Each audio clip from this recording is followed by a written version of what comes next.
Ça sentait qu'il y avait quelque chose de pas correct. D'habitude, c'est pas la bouche que t'as pantoute. C'est bien un crayon que j'ai. Voilà. Plus que 4 répliques. Merde! Mais qu'est-ce que je fous ici? Plus que 3 répliques. Merde! Et là, devant moi, plus de 100 personnes remplissent le petit théâtre de l'Aube des saisons. À l'affiche, un village de fous de Neil Simon.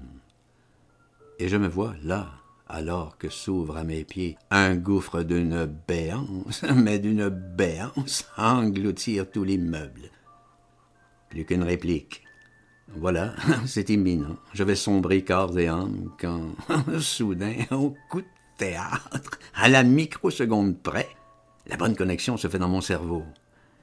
Mes chers petits moujiks, permettez-moi de me présenter, comte Grégori Yousekevitch, pour vous asservir. Et je pense à vous, toutes mes très chères reines mortes, là, devant la petite boutique au trésor.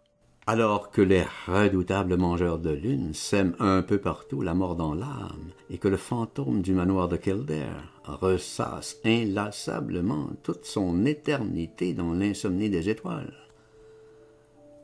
Et c'est à titre de roi de cœur que je chevauche allègrement tous les mythes de l'amour, éclairant de mon phare immense toute la longue nuit du monde. Et c'est grâce à mes mémoires de vieux lions que la dame de pique, toute emberlificotée d'ivoire soufré, reconquiert une toute petite parcelle d'écho au pays de la clarté du vide parfait. Toutefois, n'eût été d'une tragique tramontane, tous les rescapés de la banquise en étaient quittes pour une ultime escale dans les Badlands glacés du lointain Labrador. Alors que moi, oui, moi, bien peinard et pieds nus dans l'aube, je rêve du café Nostalgia où, pour la première fois, je fus culbuté solide par l'insoutenable légèreté de l'être. Heureusement que je peux me rabattre sur l'idéologie du hasard, me permettant ainsi, par devers l'entropie métaphysique, de faire ressurgir les racines de mon passé. Et c'est ainsi que je me revois incarnant le lieutenant-colonel John Winslow, chargé par sa très impériale majesté George II, roi d'Angleterre, de procéder à la terrible déportation des Acadiens.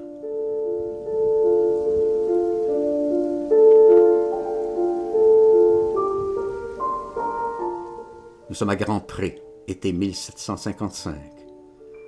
Et me voilà devisant avec le curé Le Guern des conditions préparatoires à la déportation générale. « So, Mr. Le Guern, what seems to be the problem? » Et là, oui, là, exactement. Une bulle de magie se crée et nous englobe tous les deux. Et pendant 1 minute, 2 minutes peut-être, je sais que je me déplace dans une espèce d'apesanteur avec une aisance absolument incroyable, oubliant totalement que je joue devant 550 personnes. Waouh! C'est ce qu'on appelle se trouver un supplément d'âme. Mais attention, car l'envol de l'aigle est de très mauvais augure. Le moment n'est plus aux discussions oiseuses et byzantines. Il y a état d'urgence. Mais pas celle qu'on voudrait bien nous enfoncer dans le crâne, non. Un peu comme pour le magicien, il faut bien surveiller la main qu'on ne regarde pas. Il faut dénoncer. Il y a belle lurette maintenant que la science s'est égarée dans les faubourgs de la bêtise. Et entre-temps, tous les seigneurs du Nouvel Empire, tels de vulgaires malabars arc-boutés qu'ils sont sur leur camp à soie, répandent de par le monde leurs molles pensées asphyxiantes, tout en déclenchant des tirs de barrage nourris sur tout ce qui s'éloigne de la sacro-sainte doxa. Vivement le doux clapotis dans mon jardin de rêve où l'obsession du toujours tragique se métamorphose en étrange tendresse, sourdrant de la fine déliquescence des choses, et où toutes mes nouvelles borroméennes scandent la valse triste de mes espoirs déchus. Et devant tant de vents contraires, soufflant sur ma décadence, comment reconstruire la moindre petite fantabulation, puisque mortelle est la nuit.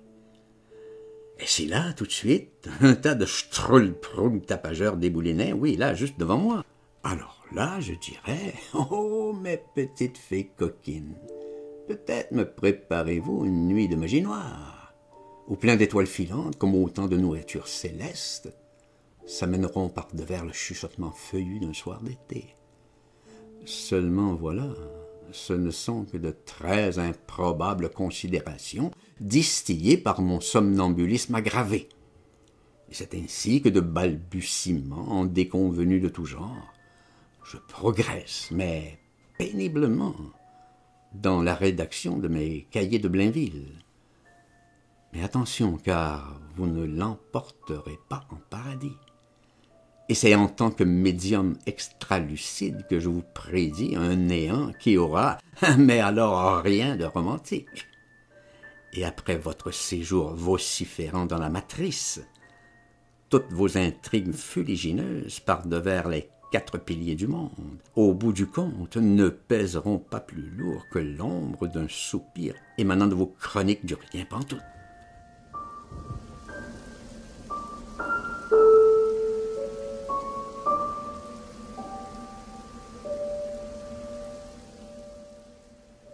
Et puisque perdre est simple question d'organisation, eh bien organisons une mémorable croisière intergalactique, où les voleurs de jonquilles que vous êtes iront se faire calciner dans quelque horrible trou noir avec leurs vins affiqués et leurs inqualifiables palabres infantilisants. Mais au fait, êtes-vous Géant Beaupré ou Joe Montferrand? Êtes-vous Vierge ou Scorpion? Fête païenne ou Micromégas avec son extravagant sémaphore jaune tout arabiscoté? Êtes-vous vaisseau d'or ou bateau ivre? Variation de Goldberg ou Céline? Ah, ce besoin de mirage! Alors, comment pardonner à Dieu?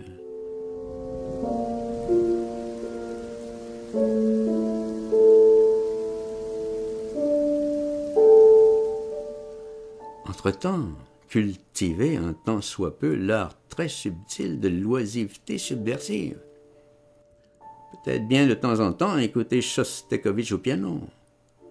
Abhorrez encore plus, si c'est possible, le concept de risque zéro qui conduit fatalement à plein d'aberrations spéculatives. Appliquez-vous à bien soupeser toute l'ampleur des mythologies déferlantes depuis la naissance de la tragédie.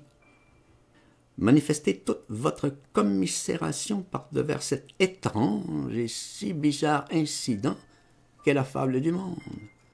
Et contre toute attente, allez aux confins de la terre jusqu'à la croisée des destins, et là, dans un clair-obscur tout à fait élégiaque, au cœur même du pavillon aux crues guerrières, retracez l'empreinte des fées. Et puis, bien sûr, convier le vicomte de Kildare à l'hôtel Grand Nord, ne serait-ce que pour y commémorer le temps sublime où nous chantions à tue-tête. Et une fois revenus de nulle part, rouvrez vos archives boréales, celles aux feuilles d'herbe, afin de convoquer la société des poètes disparus sur la terrasse aux 1000 délires d'ivresse évanescente.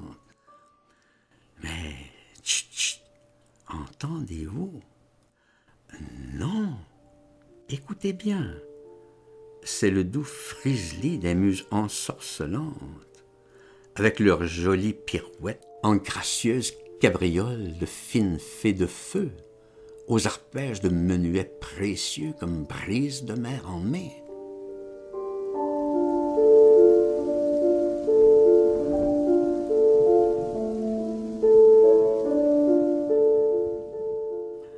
Allez, un pas de plus, et vous entendrez tout, oui, tout le bruissement des ailes diaphanes dans les brises célestes et caressantes au possible.